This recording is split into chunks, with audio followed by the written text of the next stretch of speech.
قادر ہے۔ اور جو مصیبت تم پر دونوں جماعتوں کے مقابلے کے دن واقع ہوئی سو اللہ کے حکم سے واقع ہوئی، اور اس سے یہ مقصود تھا کہ اللہ مومنوں کو اچھی طرح معلوم کر لے اور منافقوں کو بھی معلوم کر لے۔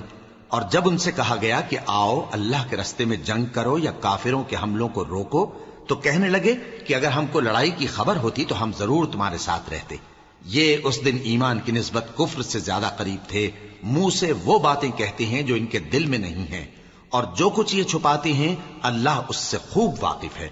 یہ خود تو جنگ سے بچ کر بیٹھ ہی رہے تھے، مگر جنہوں نے اللہ کی راہ میں جانیں قربان کر دیں اپنے ان بھائیوں کے بارے میں بھی کہتے ہیں کہ اگر ہمارا کہا مانتے تو قتل نہ ہوتے۔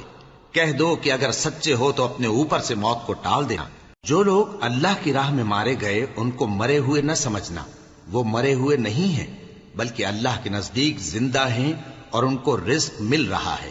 جو کچھ اللہ نے ان کو اپنے فضل سے